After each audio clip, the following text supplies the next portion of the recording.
Welcome back to the 50-50 football podcast. Yes, sir. How's your week been? The week is stressful, but how we do one? Adulting, life be lifing. Adulting hard. Right. Stress me. Kudus' situation is very, very sad. Very, very sad. And he's been the star of the Black Stars. And would that count as a double entendre? We'll give you that. Yeah, I really don't want to make them tell we say they are bringing us another IU. Hey, respect General Captain. But before we get into the news, I'm not sure if you read this, but former Arsenal star Nicolas Pepe, Abidjan Messi, he broke up. So the news is that he split with his girlfriend, Teanna Trump, Teanna Trump. Yeah. So Nana, sorry, for those who don't know Teanna Trump, do you want to tell them who Teanna Trump is? And disclaimer that I say I will know who Teanna Trump is. She's not related to the 45th and 47th president of the United States of America in any way. So Nana, sorry, who is Teanna Trump? And again, another disclaimer: it doesn't mean Nana, sorry, is. Why did even put in this adult entertainment fan? Yeah, but Nana, sorry, we know you read wide. Mangana, you read wide. Who is Teanna Trump? Oh, from what we have read, we know she's an adult film star whom Nicolas Pepe got together with and has been dating for a couple of years. And it's just, is it shocking? Probably not, but it wasn't one that was like fraught with a lot of issues that we could see in the tabloids. They were quite low-key. Yeah. And since it's come to a head, I'm not shocked that it didn't survive, but it did do well in this time because why do you think? Why do you think, or why weren't you shocked it didn't survive? Why weren't you shocked it didn't survive? Turns out the girl actually, stepped away from her career or profession. I don't know which one worked in this space. I've just never been an adult content creator. Yeah, I've just never been in celebrity kind of relationships. But sometimes it works out, right? A lot of times they get together, more often than not, they end up splitting up. So, but Nicolas Pepe, pick him mind though. Hey! I be enjoy. I'll sure say he go fulfilling fantasy sanka because I'm sure they forwarded videos to the group chat. He saw them and said, hey, I need this in my life. Would you believe this man had a whole, I don't know whether the girl is a wife or a fiancé, but a long-time partner whom he has a child with. They share a child, I believe. Really? Yeah. That I didn't and know. I didn't know he walked away. Yeah. So he essentially walked away on his family to fulfill his fantasies. Wow. I didn't know he had like kids elsewhere. I thought like he was single and he was just dating another film star because he was young at the time. These are some of the adult film stars like, oh, another film star, you would like to get with another film star. So I thought that was the whole thing with it. But he had wife and kids. He had the fiancé whatsoever and kids there. Then he no try. He took a whole detour. Yeah, he didn't try at all. I think it sounds to me like those stories we read when, someone has a career. Like, so for instance, Nana Sari works in finance and he decides to step away to follow his passion of being a musician. Yeah. It sounds like one of those things. So he followed his passion of being that. So this one, he went to fulfill his fantasy. He went for his childhood dreams. But there's an actual quote where people, reached out to ask questions, and he said, instead of being asked questions, I'll just answer. Overall, I'm now single. I have never spoken about marriage and even less about giving money to anyone. Please stop talking for no reason. He wrote that in French and it was translated. But yeah. For me, I'm actually glad that he kept it short and brief and no, too much noise and too much. They went all PDA. Out. They went all PDA with videos and pictures. Teanna Trump was all in love. She wasn't wearing revealing clothes anymore. She was doing, sister-in-law. Right now, the girl say sister-in-love. She was doing sister-in-love things with Nicolas Pepe's sister. Yeah. But almost Enfa. It does last. And everybody make your breakfast. Speaking of breakfast, Singaton and you know what? It's okay. I was about to talk about Ifua Singaton and her husband. Which people came here to listen to football news and analysis and debate. But yeah, guys, I wish I could be as poetic and punchy with my intros as Kelvin has always done. Unfortunately, Kelvin is not with us today. He's away putting out fires elsewhere. So, Kelvin, wherever you are, we are with you. But today is a packed show. We get to also have our say on the Black Stars brouhaha. Black Stars, Ministry of Youth and Sports, Ghana Football Association brouhaha. Tuado's goodbye. Interesting UCL week, UEFA Champions League week. Barcelona lost 2-0 for the first time to Chulo, Diego Simeone, at the Spotify Camp Nou. Chulo had been a visitor there for 18 times with no victory. On his 19th time was the charm. You know, he got his first victory. Tell me about it. Tell me. I think going into that game, Barcelona had kind of like one of the best home records, whilst Atletico had one of the worst away records. Right. And then they came to the Camp Nou, probably never even winning there for the longest. And then El Chulo had never won there. Yeah, and they decided to overturn their fortunes on that day. It's going to be interesting when we get into it. And then we'll go into a bit of relegation battle in the English Premier League. Interesting matchup coming in tomorrow, Wolves versus West Ham. Really looking forward to that. Relegation 6-pointer. So, we had the Black Stars played a couple of friendly games during the recent international break. We first played Austria, where we were walloped 5-1, I believe. Terrible. And then, we anticipated a loss, but we didn't think it would be this much, this huge margin. And then we went on to also play Germany, the Diamond Shaft, and we lost 2-1. Surprisingly enough, Otuado thought we played better in the Germany game, which to me is quite strange. Now, after the game, that very night, it was announced by the Ghana Football Association that they had decided to part with. Dawn? Well, it was still after the game anyway. So, essentially at dawn in Germany, right? At dawn in Germany, in Stuttgart. A bit of background to that, the second. Turns out after the game, Otuado requested a meeting. In fact, before they went into the game, he had requested a meeting with the leadership of the FA that they want to meet with them post the Ghana-Germany friendly game. So the Ghana Football Association had already also made a decision to let him go after the Austria game. So they decided, you know what, let's meet with him. Let's hear what he has to say. So they met on the 9th floor of the hotel that they stayed in at Stuttgart. And he basically shared all that he had to say, that the team is here, I want XYZ with his report and what he needs for the World Cup and everything. After everything, they said, well, first of all, well said. Thank you very much for the detailed report telling us everything. We've also made a decision to go in a different direction. Excellent. You've noticed that our ambitions doesn't align with your current performance. So the GFA and the EXCO decided to part with. But to me, I think the decision really came from the Ministry of Youth and Sports. And Nana Mangana, hear me out. The interview President Kurt Ukreku granted to Michael Oteje after the sacking, to me, what I gleaned from that was, to him, he wasn't ready to sack Otuado, but it was due to pressure from Ghanaians. That's why he decided to sack Otuado. That's the insight I generated. And the reason why I'm saying the sacking came from perhaps the office of the president, and it was the Minister of Youth and Sports was the messenger or the conduit through which the sacking was effected, is that the minister was not present for the Austria game.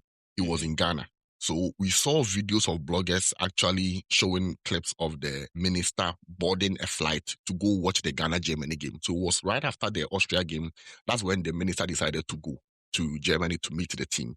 Go and deliver the devastating. To me, exactly. Well, I would say a happy accident. I'll call it a happy accident. To me, it's not a mere coincidence. It's not. And if you put 2 and 2 together with Ketokeku coming out to say that Ghanaians want this and the fans want that, and football is for the fans, and so we have to grant the fans' wishes. I think that sacking came from the ministry. And Mangana, maybe you can go into it, get into how Otuado was appointed. Yes, Otuado, coach, our busum, my coach here. Otuado was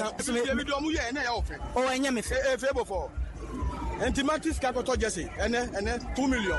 So Otuado's appointment. Otuado came in as a stopgap when we had parted ways with the last manager, and we needed someone to take over the game against was in Nigeria for the qualifier. Yeah, so we let go of Milovan Rajevac. Yeah. Remember, Otuado was supposed to assist Milovan Rajevac, and even when we went to the AFCON in 2021, Otuado decided not to show up. Yeah. The official statement was that Dortmund didn't release him. It's him, yeah. But to me, in my opinion, he decided not to show up for the AFCON. Yeah.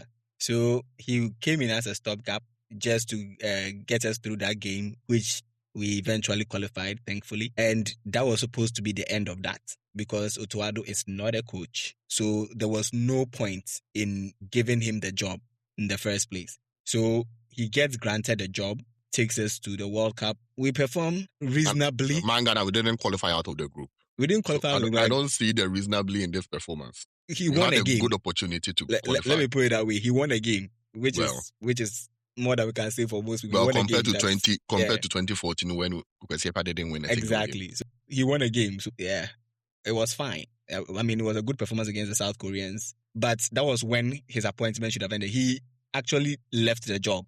That was what we had agreed on. Then from nowhere, Keto Kreku decides that in the managerial search, after he gave us a list telling us what they need for the next manager of the Black Stars, and scoured and decided to select Otuado again. Someone who was everything far removed from the list of, the standards that Ket had set for the next Black Star coach. They said they wanted someone with experience. The person was not even a coach, so experience, zero. And all of the other things that they put in the list. I promise you, in Keto Kreku's mind, there's no better coach on earth than Otuado. And I mean, he will have his reasons, and I think his mind, there's no football better reasons. Coach on earth than Otuado. Because tell me why, Magana, after the 2022 World Cup, Otuado sat in a press conference and disrespected Ghana. He disrespected all of us by telling us that, well, his future ambitions doesn't lie with Ghana. He wants to go back to Germany. That's where his future ambitions are. Yep. And he even advised us on our next steps, telling us that the next coach should be given free hands to work. Can you imagine? So what happened? What changed? And we set, to your point, the GFA set a criteria. And you know the interesting thing? Otuado didn't even meet two of the points in that I said he was opposite of the criteria. The opposite of the criteria. Because they said, the key criteria includes expertise in team rebuilding. The person has never been a coach. So he hasn't even built a team. He's never built a team. In the first place. They said they wanted an experienced manager. The person has never coached, so he can't be experienced. They said talent development. That is the only place where he may have some experience. Because he's a trainer scout. Yes. And then strong development and strong leadership. Once again, the person has never been a coach, so we don't even know his leadership credentials. So in terms of leadership, he's so poor because a leader has to be a good communicator and a leader has to be strategic as well. See the mess he made of the captaincy. Ayu's captaincy. You make a decision to get rid of Andre Ayew. That's fine. So you need to appoint a new captain. Then he makes a complete mess of it. Comes out to say that, the captaincy is nothing. It's just a band. There's nothing anybody can put on. To put on the captain arms band of Ghana, do you know what it means? First of all, to be part of the 23 or 26 selected man squad shows that you are representing the nations like a soldier going out to war to represent the country. And to be given the armband means you are the leader of the field team. So you can't disrespect it and say that, it's nothing. You give it to Kudus and Kudus doesn't want it. You give it to Partey, then it goes to this and it goes to that. And I think at that point, Jordan showed maturity when eventually Otuado, quote unquote, came to his senses and said he has to go to Jordan. I think he showed a lot of maturity because he reached out to the leaders in the team. He reached out to Salisu, he reached out to Jiku, he reached out to Partey, told them that, listen, I've been asked to do this and I'm just a figurehead. I'll need you guys to support me. You are the leaders of the team. You form the spine of the team. I need you guys to come on board and let's do this together for the country. So I think he showed leadership because this man made a whole mess. And Kwesi Appiah did the same thing in 2019 when he tried to take the captain's armband from Asamoah Gyan and still named him in the squad. So sometimes self-inflicted chaos, self-inflicted, how do I put it, noise, to me, doesn't show leadership. So even the leadership, to your point, he hasn't shown it anywhere. And then we still gave him the nod. I mean, like I said, in Keto Kreku's mind, there isn't a coach on earth better than and that's what I'm saying. I do believe that he can have that in mind, but it is not for the footballing reasons at all. Sure, so yes, for sure. I know, and you've always known my sentiments on Otuado. I know I wanted him sacked even after the 2022 qualification. I mean, after 2022, his contract had ended. He came in as a stopgap. After after his comments, there was no reason why we should have brought him to the team. Yeah. And then per the criteria we set, we shouldn't have even invited him. Well, we shouldn't have even offered him the job or offered him an interview for the role in the first place. But he's a federation president's guy. That is it. Charlie, and he died. And then the annoying part is that now we bring him and he fails to qualify for an AFCON. In fact, one of the finest, it was so terrible. AFCONs we've had in so long. It was so terrible that we couldn't make it to the AFCON. When a group against what do I call it, Sudan, Kwesi beat us to qualify. There was Can you imagine? no excuse for us not to qualify to the AFCON. But honestly, the funny thing was, we didn't even look like we were going to qualify to like the kind of football we even played. Even with the games that we won for the World Cup qualifiers, we were not exceptional in any way, shape, or form. I would say that most of the games we won, the team we were playing were just poorer than us. It didn't really have much to do with how well we did. So for me, Otuado had been sacking him since 2022. So I was very, very happy when it finally came to the point where we had to sack him.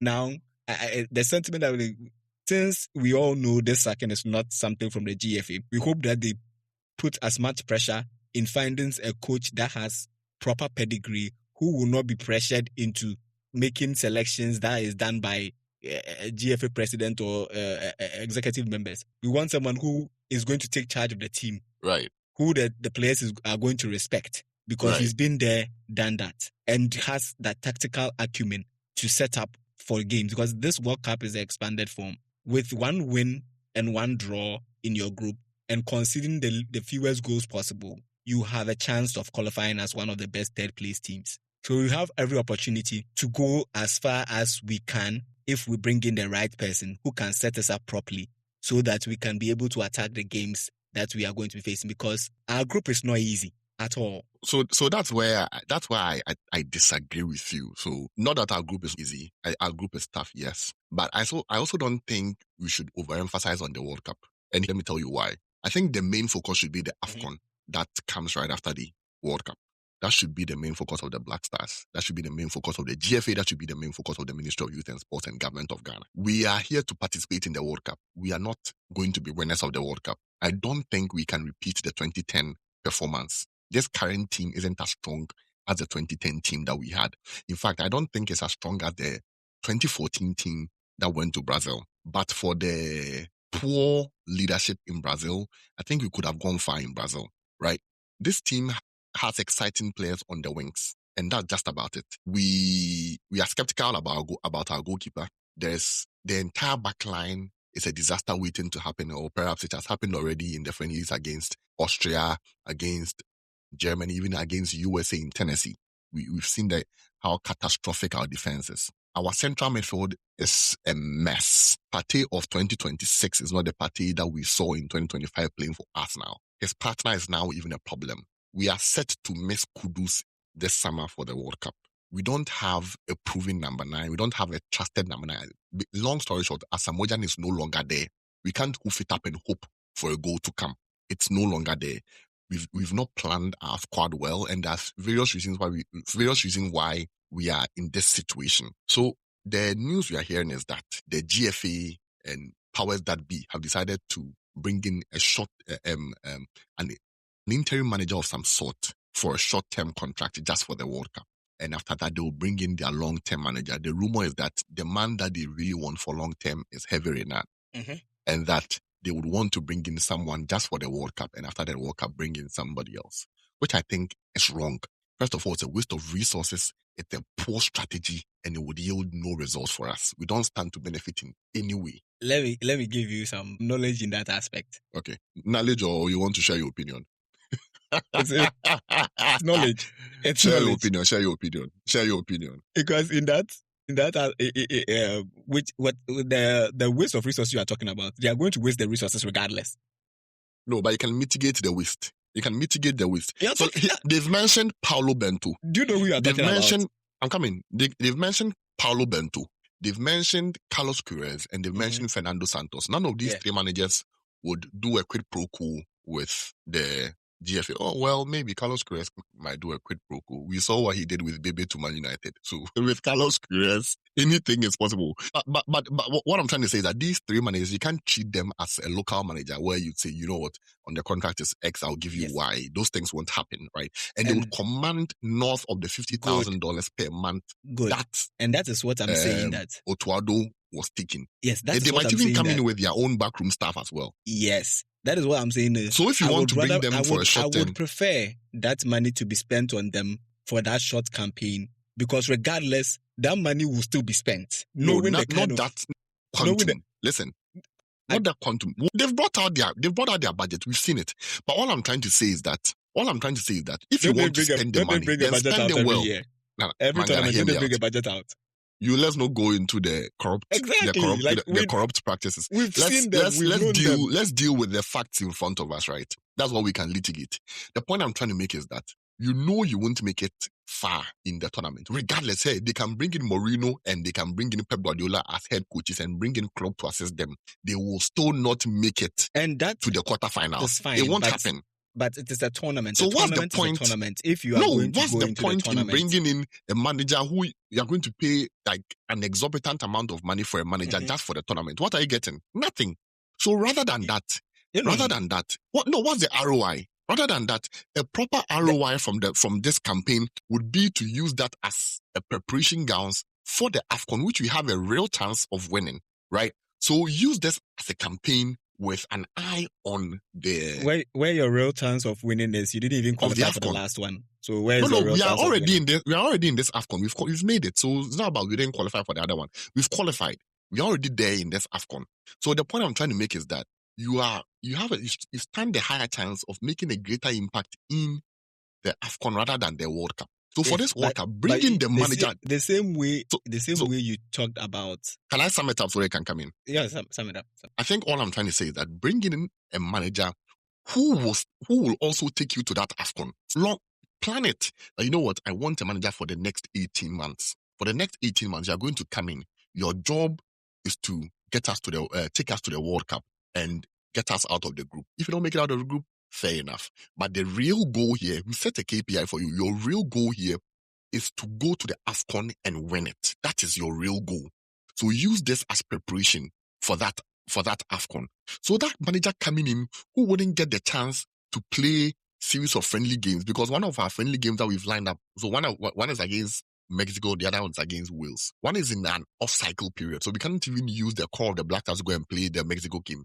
It's only the Wales game that we can use the group, the Black Stars, the core of the group to go and play, right? So bring in a manager who will take you to the World Cup and therefore not just a short-term manager. What's the ROI? There's nothing. But where did they say they were going to take a short-term manager? That's the first thing. That's what we've heard.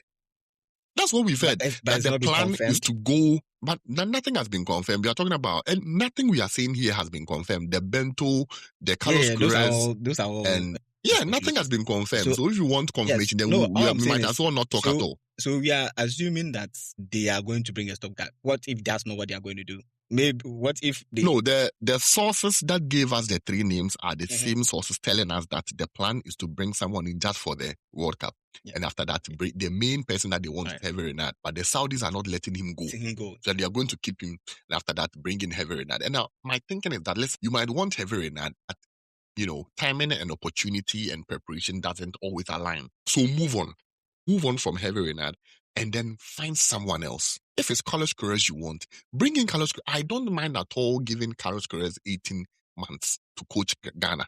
So that, let me make it simple. We've litigated on this short-term, long-term. Is it really necessary to go this way? Amongst the three, granted that we are going to select, between these three people, who do you think should be the Black Stars manager? At least for the World Cup. For me, I will go with experience. And I'll go with Santos because he's done the most with what he was given. The football most likely won't be pretty, but it will be organized and he will make use of his chances when he gets them. And I think out of the three, he's the one with the most success out of the three. Well, I have a different opinion. I'll go with Carlos Queiroz for several reasons. Carlos Queiroz understands the African game. So for me in football, culture matters a lot. European culture, South African culture, the South American culture, the African culture, even the North African culture is different. West African culture, football culture is also very, very different. And Carlos Queiroz has been to 3 World Cups. 3 World Cups. So he's been to the World Cup with Iran twice. He's been to the World Cup with Saudi Arabia. Is it Qatar or Saudi Arabia? One of them. And he's not coach a West African team. He's managed Egypt. He hasn't managed a West African team, but he's managed South Africa. He's managed Egypt as well. In fact, he was born in Africa. He was born in Mozambique. He was born in Mozambique at the time. Was a territory of the Portuguese, right? And he's managed Africans as well. Remember, he managed at Man United, and he managed at the time we had Eric Jemba and the rest. Yeah, right? I don't doubt his. For me, I will go with Carlos Queiroz because he understands our culture. He also understands what it means to be very resourceful. He's managed in countries where they have very, very less resources. When I say very less resources, it's not just about money, but even talent. Right, so he's managing Oman with his recent job, the Saudis, the Iran. The Iranians hail him so much. They hail him so much as their greatest ever manager, although they didn't win the Asian Cup. But they believe he came to build a team that qualified routinely for the World Cup and also competed fiercely in the Asian Cup as well. He scouted wide to bring in people of dual nationality to the Iranian national team. For me, he has that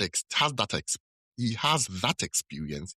He would understand the African culture easily because he's shown that he's very flexible and he adapts easily. And I see that he's still motivated. Well, if you are bringing in someone for just the World Cup, one, he's not going to be with the team long enough.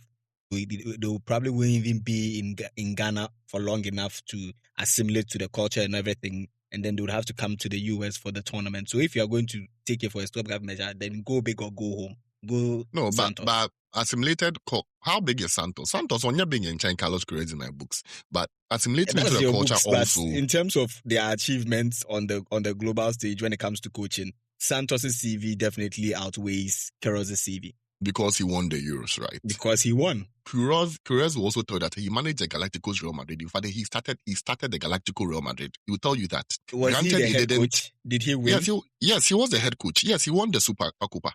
España. But this one has no. What has Santos won? He was the head coach. He was the head Santos coach. Won? He's won the Super Copa. He's also won the Champions League as assistant coach at Man United. Assistant coach is not the coach. What has Man Santos United's won? real pick, our greatest ever team that we assembled. He was the assistant manager. What has Santos won? Santos won the Euros and won the UEFA Nations League. Yes, with the national team. He won it with Portugal, where there is a lot of structure. There's a lot of structure over there. Everything is well structured. Everything is well planned. And in my opinion, when you are coming to coach in Africa, it's different from coaching in Europe. And that is fine. Africa, you don't got that Lisa Hotel. And that is fine, but we are not playing the World Cup in Africa. We are not playing the World Cup in Africa. No, it's not about playing in Africa. No, I'm saying that. I forgot, we played the World Cup in Brazil. We flew $3 million. $3 million. Like I said, put it in a billion if you are bringing in the entire news agencies in Brazil started broadcasting it. If you are bringing a stopgap manager. So for us, we have a lot of go big or go home. razzmatazz around us.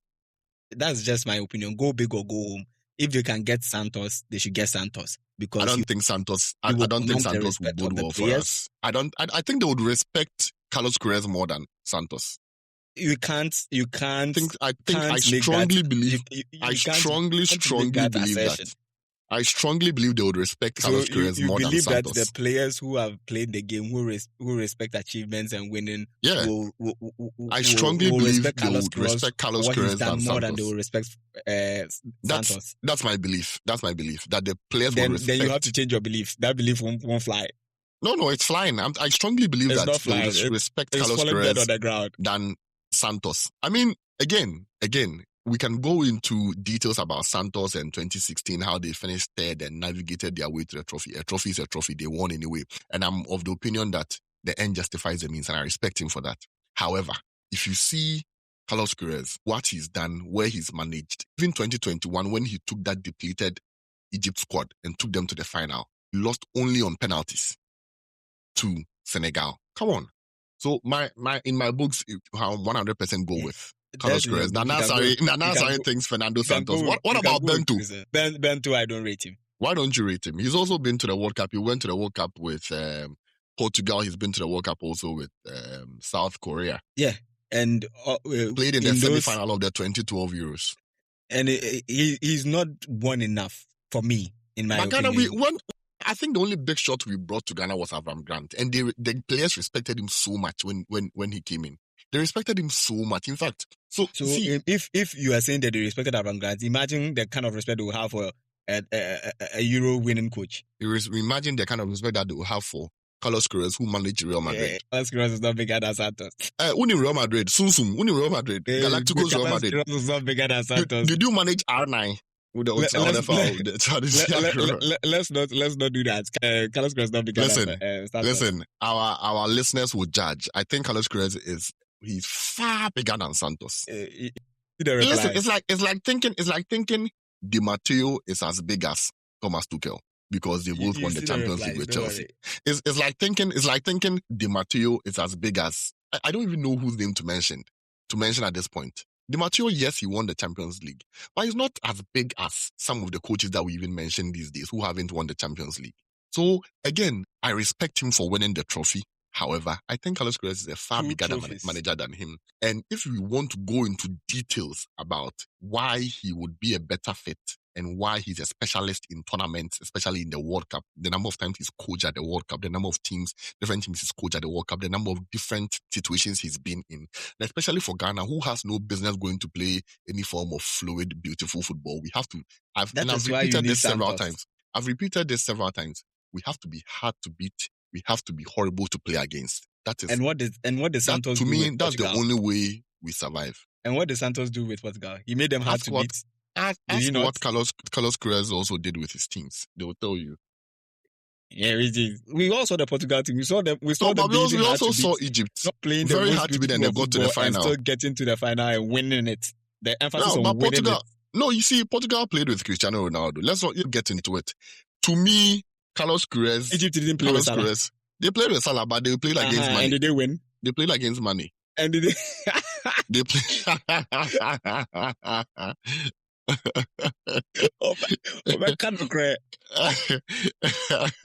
Enough of Black Stars and our brouhaha. This week's Champions League was very interesting. Very interesting for various reasons. Yeah, what's happening to Liverpool. The games were great. The games were great. No, that's all right. So maybe we can start with the games, right? So do you want to start with the Liverpool game, Liverpool PSG game? They lost 2-0. Should we tell Van Dijk the truth? Is it time to tell Van Dijk the truth? No, we need to tell him the truth. See, there was this particular moment of the game, right? And there was a near post corner. Liverpool had a corner kick. They decided to go near post, so he dashed to the front post and he made a flick. As soon as he made a flick, do you know what he did? He started checking his hair. So he's more interested in his looks and appearance rather than the football he's playing. Both goals, he was culpable. Both goals that they conceded. It just hurts me that they try to scapegoat others, honestly. They try to scapegoat Konate. They try to scapegoat Salah and everybody else. At this point, he's playing for two people. Konate has been playing for two people throughout the season. Because tell me why Van Dijk was literally marking space for the first and even the second goal, Kvaratskhelia ran, was literally marking space. There was nobody there.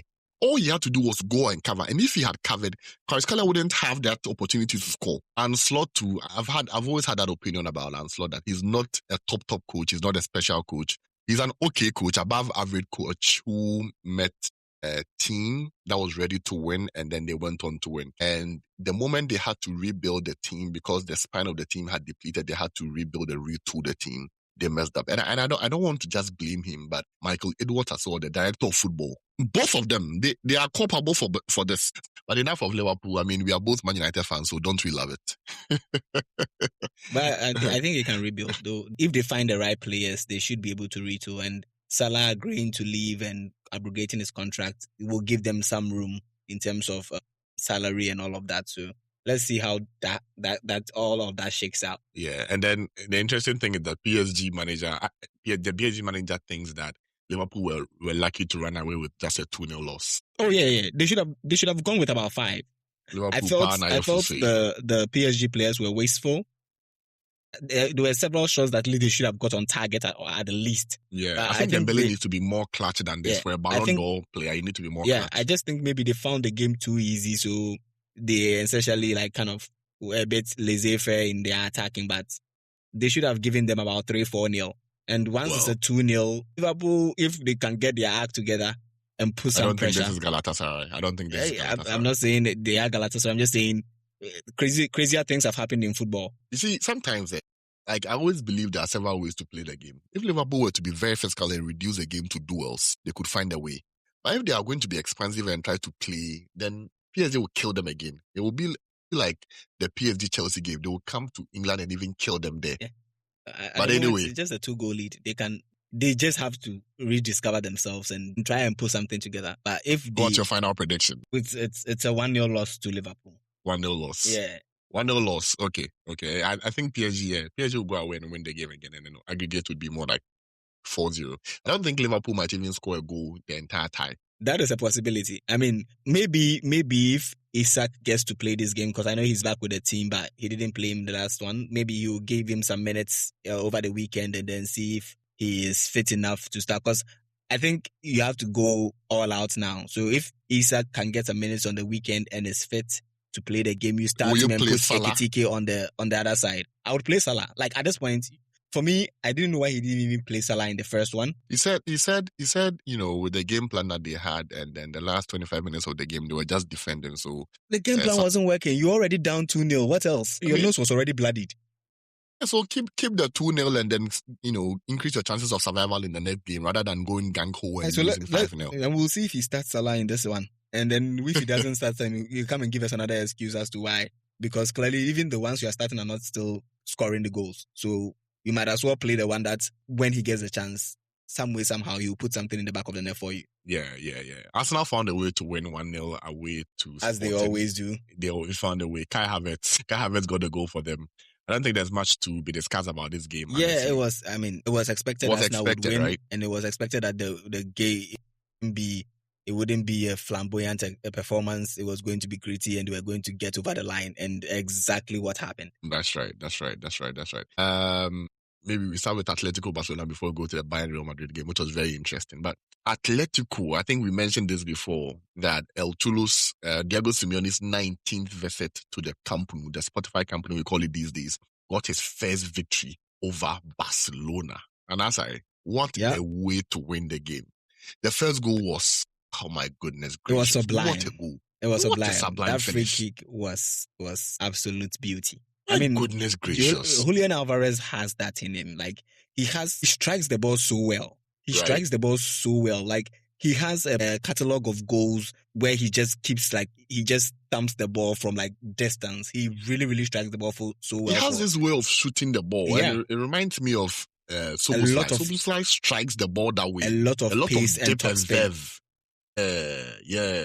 Yeah, and it's amazing how disciplined they were throughout the game. Went with his regular 4-4-2.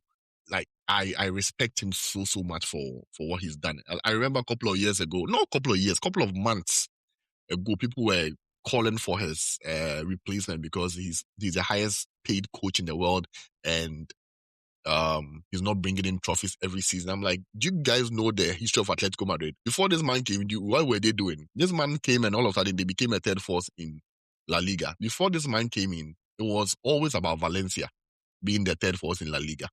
Or other teams, Deportivo would come in once in a while, Villarreal came in at some point. But he came in and all of a sudden he's been able to win the league twice during his tenure. Do you know what it means to win the league against a star-studded Real Madrid side and a politically backed Barcelona? It's so tough. So I know the Barca fans will be angry. I know the Barca fans, Penny and the rest. Simeone has been a breath of fresh air for the La Liga. Like, I mean, he's done exceptionally well with Atletico, even being able to break the streak of Barcelona and Real Madrid just winning back to back. Like, he's been that guy. He's been that guy, and it was an impressive performance. They played very good football. They defended stoutly, and then they got the goals that they needed at the Spotify Camp Nou. Yeah. But it is Barcelona. I mean, the red card helped in getting them over the line. but it is Barcelona in the second leg with all the attacking talent that they have. It will take another strong defensive performance and then a very, very potent counter-attacking transition football for them to be able to complete the victory over Barcelona, because Barcelona can come to the Wanda Metropolitano, yeah? Metropolitano, yeah. I don't think Atletico Madrid would lose this tie. I don't think they would lose this tie. Even if they lose the game at the Wanda Metropolitano, I don't think they're going to lose the tie at all. See, there's this thing about playing one team so many times in a season. There's this thing about it. You know, Atletico Madrid and Barca have played themselves they've played each other several times this season.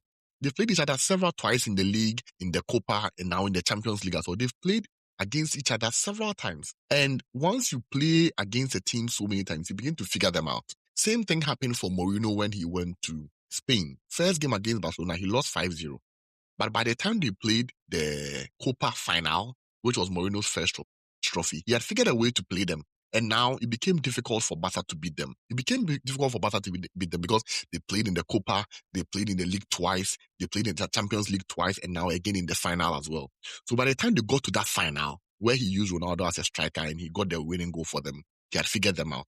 And it's the same thing to me that happened with Barca and Atleti this season. They played against each other so many times. So many times. So now I think they figured out a way. Even in the league, remember they played against each other in the league this past weekend. And then right before the game, and then they played each other again in the Champions League. They lost 2-1 at home, but you realize that they dropped a lot of players. They dropped Ademola, Lookman, and the rest, because Cholo knew that the real objective is to qualify in the Champions League. The league is already gone. They can't win it. Third place is all secured for them. They will be in the UCL next season. So where they really need to be serious about is the Champions League. And they found a way to win 2-0. They were very compact, little to no space in between the lines. But again, special mention for Lamine Yamal.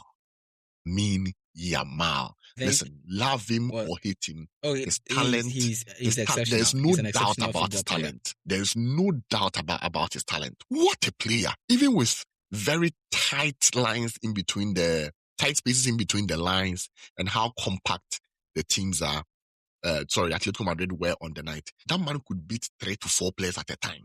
And by the time he tries to shoot, there will be a block. What a player he is. So my question to you is that, do you think they are over-reliant on Lamine Yamal? I don't think they are over-reliant on him. Like, the way he plays, that's just naturally how it's going to go. It's like when you have, it's like having Messi. Like, their talent is undeniable, so naturally that's just how the game will go. So it's even if you are trying not to rely on him, once you give him the ball, you know he's going to shot the opposition players, and then that will create more space. So it's not like an over-reliance. But I do think that they even with 10 men, they still had a couple of chances. If Rashford had put away his chance, they would have still been in the game. That is why I said I can't say I can't be too sure or too certain that Atletico Madrid can qualify, even though they are 2-0, because Barcelona have that much, so much talent in their ranks. So the reason I think Atletico will qualify is that Barca will be extra aggressive in attack. They'll commit more men in attack. We already know that they already take a lot of risks with how they play, and they're going to play without Pau Kubasi in defense, which means they are likely to play with Araujo in central defense or maybe Eric Garcia in central defense. That's how they want to play, right? And they're going to be extra aggressive in attack and commit more men in attack. So it plays into Atleti's favor because they can be more direct, more vertical whenever they get the ball. And Julian Alvarez and Ademola Lookman can be very devastating on the counter-attack. So for me, that we have no doubt. Yeah, it plays in the favor of Atletico Madrid. And I see your point, but like I said, for me, the wealth of talent Barcelona has and how good I know a lot of the players. I think the wealth of talent, and I have about 3 or 4 players. Sorry, let's not overstate it. I've said this thing several times. Those players change games. Barcelona team. Those players change games. That's true. Like Lamine Yamal alone is like 5 players. I agree. And we know Rashford on his day in big games he can perform. Rashford, they have the equivalent of Rashford, so I wouldn't even mention Rashford. They have the equivalent of Rashford or even more. So I won't even mention his name. And I'm just saying, we know he's done it in big games before. So I'm not going to say I don't give them a chance because I know they can do it. I don't give them a chance. Of course, it's 90 minutes. Anything can happen. Barcelona a free scoring side on their day. But I strongly believe that how they're going to play would be in favor of the Atletico Madrid team. And Atletico Madrid will be playing 13 against 11 because they will have the entire Wanda Metropolitano behind them on the day. I mean, it's just next week. We'll be there for it. Let's see how that goes. We'll be there for it, and we'll come back and see how it goes. But what's your final prediction? What do you think? Who qualifies? For me, Atletico qualifies. What about you? You're giving Barcelona an opportunity, a chance? I'm going to go Barcelona. I'm going to go Barcelona to qualify on shootouts, penalty shootouts. I think they would. I think it's going to end 3-1. Shootout. Yeah, I think it's going to end 3-1. So aggregate 3-3, and then they'll play out extra time and go to the shootouts. I'm tipping Atleti to qualify. I like how we are on opposing ends of this. The other thing is I was going to say that in the capital of Spain, Madrid, the cathedral of football, where football begins and ends. They lost in their most played knockout fixture of the Champions League, Bayern versus Real Madrid. Do you think they were unfortunate to lose to? I think they were fortunate to lose 2-1, actually. The man of the match was Neuer. Yes, the man of the match was Neuer. The man of the match was Neuer. I mean, if you watch the game, you would see like they had chances. Like they could have also killed the game, just like PSG also had chances. Right. I mean, you look at Upamecano's chance. And it was in Madrid's home. Right. So going back with Kane, with Olise, with all of those boys on song in their home ground, if it was in Munich and they had won 2-1, I would have every faith that Madrid would overturn it at the Bernabeu. But to do that at the Bernabeu, I find it difficult to see how Madrid are going to outplay them and outscore them at the Allianz Arena. I think it's 90 minutes and it's Real Madrid, and when the lights are bright, when the Champions League anthem is played, I think they're a different side. So I always say Vinicius in the Champions League is different from the Vinicius you watch in La Liga.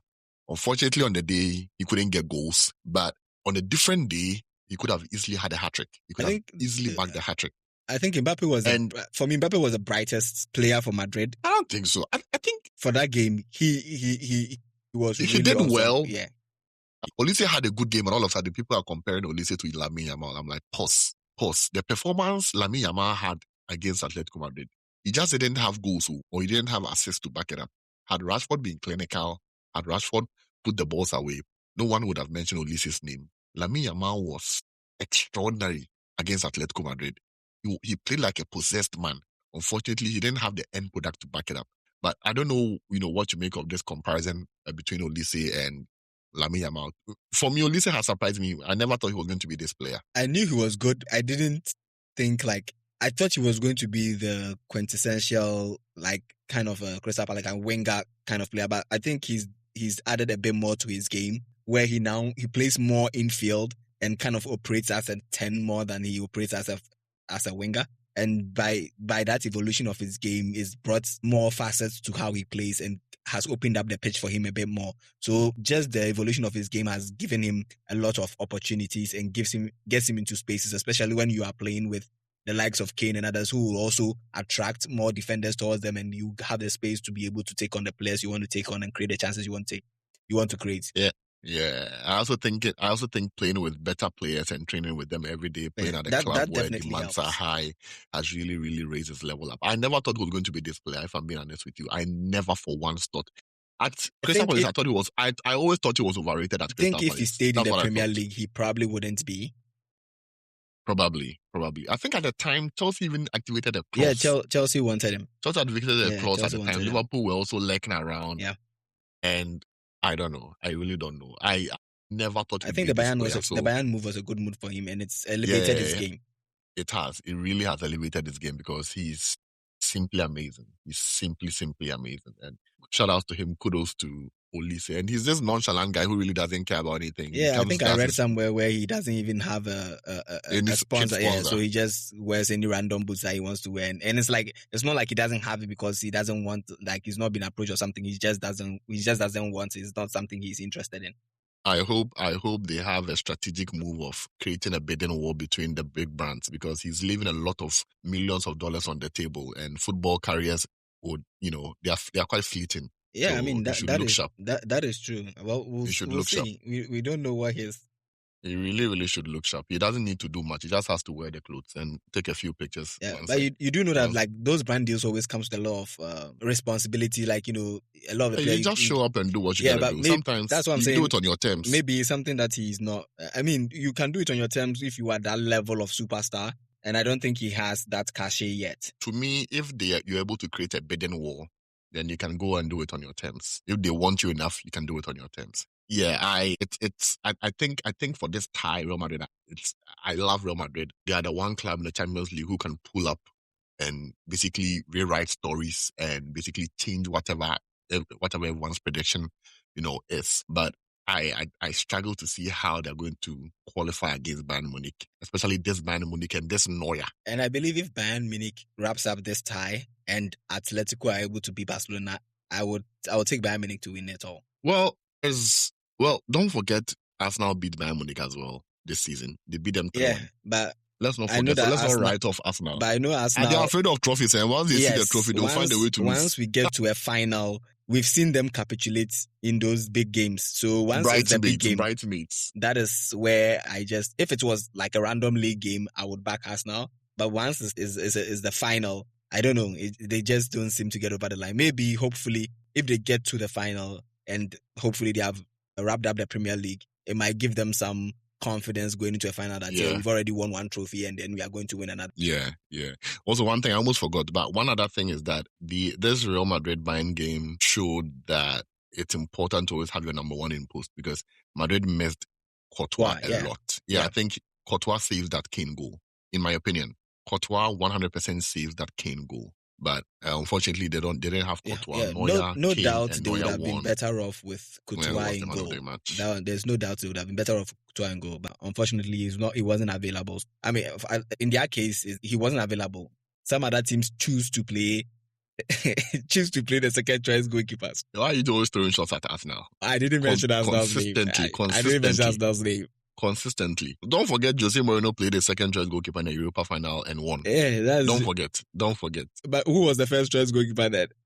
It was De Gea. And who was the second choice goalkeeper? It was Romero. What's his name? Is it Romero? Romero, yes. What was the pedigree of the second choice goalkeeper? Come on, everyone is a national team. Lunin is also his national team. And I'm just saying, Kepa Arrizabalaga. Kepa was supposed to be the next De Gea. He was also signed for 100 million or something of that sort. Yeah.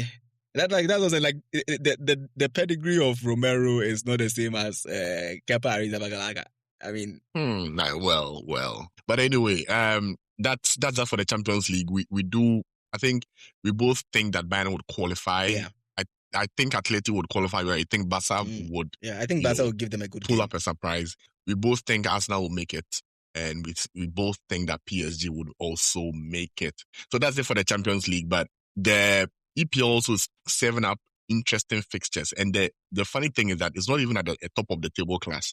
The real battle is down there. Oh, yeah. I mean, the real battle is always down there, getting to the very latter stages of the league, because most of the time the top teams start to separate themselves and you kind of like know who is going to win it. Most of the time, there's no like title race. Yeah, let's put it that way. Yeah, there's no title race. Yeah, the relegation battle, to me, they've sorted themselves out. The relegation battle is always fun because someone always pulls an upset. Sometimes you might think someone has been relegated in February, and by the time you realize they are no longer close to the relegation battle, and then you might think someone who was safe at the turn of the year and they are deeply fighting relegation, i.e. Spurs. Yep.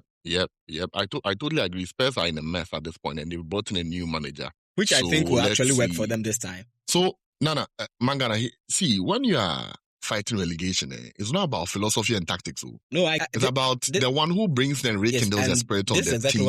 It's not. The reason why I'm saying is I think it was going to work for them is not because I don't think I think like tactically or something is going to be anything superior.